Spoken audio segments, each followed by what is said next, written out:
Madame, Monsieur, bonsoir. Merci de votre fidélité à notre rendez-vous d'information de 18h30 sur Al-Oula. Voici les titres du jour. Lancement avec le soutien américain de la plateforme digitale de marketing territorial LionConnect.com. La plateforme favorisera la mise en relation directe entre les entreprises locales de la région de Laayoune et de Dakhla avec des investisseurs potentiels nationaux et étrangers.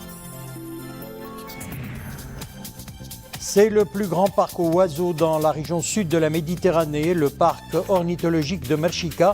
Savourer un parfum nature et plonger dans la richesse de sa biodiversité, c'est à découvrir dans quelques instants dans le journal. Le festival de la culture soufie se poursuit dans la capitale spirituelle du royaume. Une 14e édition organisée cette année sous le thème « Voyage sur les hauts lieux du soufisme ». Concerts, tables rondes et expositions artistiques au programme. LionConnect.com, une initiative financée par le gouvernement américain. La plateforme a été lancée à Laayoune en vue de booster l'investissement et le marketing territorial de la région Laayoune-Sarkia al-Hamra. La plateforme qui constitue un maillon important dans la chaîne de valorisation du potentiel économique de la région et de son offre territoriale. Reportage Mustafa Khayoul et Mahmoudi Abdelali. Le commentaire est signé Nissim Hamdaoui. Sur la plateforme digitale Laayoune Connect, les opportunités économiques et d'investissement de Dakhla et de Laayoune s'offrent aux visiteurs de ce portail. Derrière cette initiative, le bureau d'études et de conseil international J. Austin, basé à Washington, en partenariat avec le Centre régional d'investissement. Sur cette plateforme, les investisseurs nationaux et internationaux trouveront davantage d'informations sur les opportunités d'affaires à Laayoune. L'occasion aussi pour les entreprises de se connecter les unes aux autres via ce portail. Laayoune a des potentialités et des opportunités à offrir aux investisseurs de la région et de l'étranger. Nous espérons que cette plateforme offrira les moyens nécessaires pour favoriser la création de liens entre les entreprises. Vous savez, certains citoyens du monde ont du mal à situer la ville de Laayoune. Avec cette plateforme digitale, nous allons pouvoir promouvoir la région et drainer davantage d'investisseurs étrangers. LionConnect.com, une belle vitrine du Sahara marocain pour aiguiser l'appétit des investisseurs potentiels.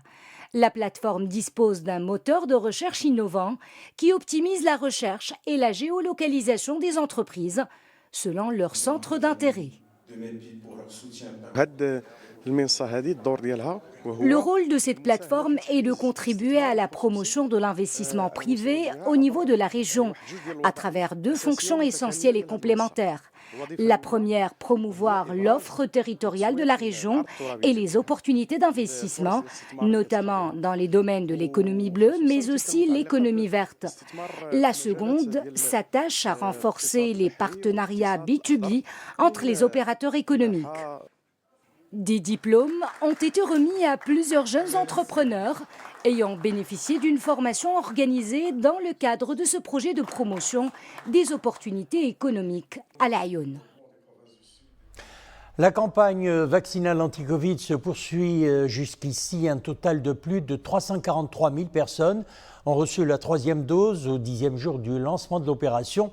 Le nombre des primo-vaccinés dépasse la barre des 23 millions alors que celui des personnes ayant reçu la 2e dose dépasse celle des 20 millions et demi. Et concernant les principaux indicateurs, eh bien l'amélioration est nette. Durant ces dernières 24 heures, on dénombre 581 nouveaux cas et on déplore 15 décès. Les cas actifs sont au nombre de 6 290, tandis que les cas sévères ou critiques ont atteint 456. Nous le disions en titre, c'est le plus grand parc aux oiseaux dans la région sud de la Méditerranée, le parc ornithologique de Merchika. Outre sa dimension écologique, le site devrait attirer près de 150 000 visiteurs par an. Savourer un parfum nature et découvrir la richesse de sa biodiversité, c'est ce que nous vous proposons ce soir. Découvrons tout cela dans ce reportage de Rachid Latabi, Mounia Marouche et Nissim Hamdaoui. Un écrin de verdure où se niche une belle perle, Le parc ornithologique de Marchica, un univers où la flore et la faune cohabitent en harmonie. 130 espèces d'oiseaux transitent par ce paradis de biodiversité. Ce parc est aux standards internationaux. Il a une grande dimension écologique. Plusieurs espèces d'oiseaux ont déjà construit leur nid dans cet espace, comme la spatule blanche et le flamant rose. Sans oublier, bien évidemment, les oiseaux migrateurs qui font escale ici avant de poursuivre leur voyage vers le sud, dans les profondeurs continentales.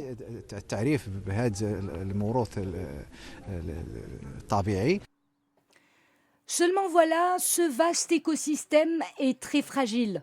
Pour le valoriser, plusieurs projets sont déjà dans le pipe. Ce parc a pour objectif de créer un espace propice au développement de la faune existante. Pour y parvenir, nous allons réhabiliter d'abord les habitations de nidification des oiseaux. Le parc ornithologique de Marchica est inscrit sur la liste des zones humides d'importance nationale Ramsar. Ce site de 74 hectares ouvrira bientôt ses portes au public.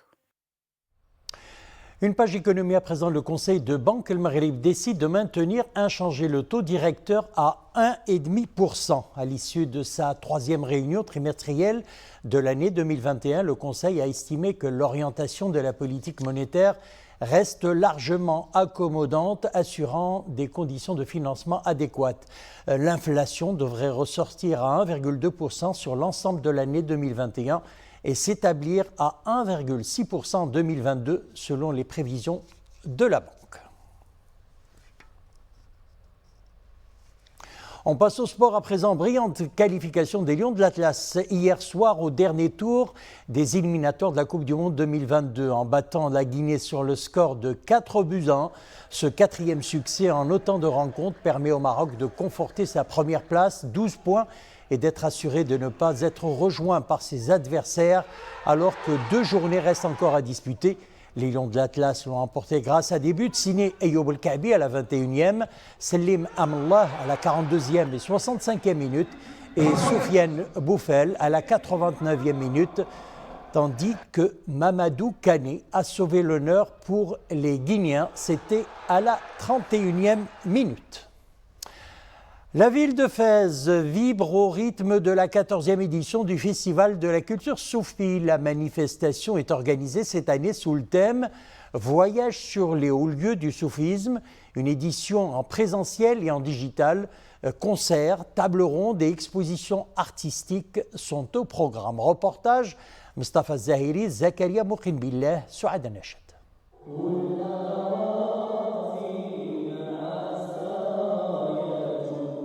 C'est un voyage dans les maqamats soufis, brillamment interprété par des musiciens épris de spiritualité.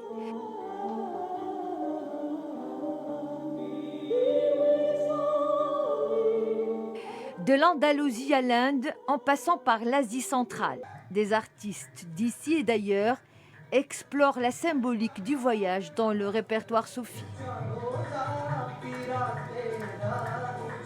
Nous proposons donc un large programme assez riche autour du thème de la culture soufie, avec les soirées des confréries du Maroc, mais aussi à l'international, sur différents hauts lieux du soufisme.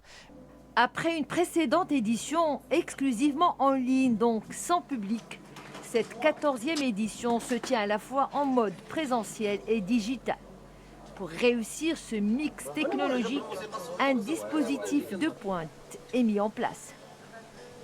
Des tables rondes portent sur l'adaptation de la culture soufie au jeune public ou encore la relation entre le roman, la littérature et l'aspect spirituel. Cette année encore, le Festival de Fès de la culture soufie tient toutes ses promesses. Il propose un périple dans les hauts lieux du soufisme à travers les richesses de la science, de la poésie et de la musique. C'est le feu qui enflamme les cieux et ne cesse de se consumer. Le soleil et les étoiles radieux. Et justement, en parlant d'étoiles, on va dans l'espace quand la réalité rejoint la fiction. La capsule Blue Origin du milliardaire américain Jeff Bezos a assuré aujourd'hui un vol réussi dans l'espace avec 4 passagers à bord, dont William Shatner, le capitaine Kirk dans la série culte Star Trek.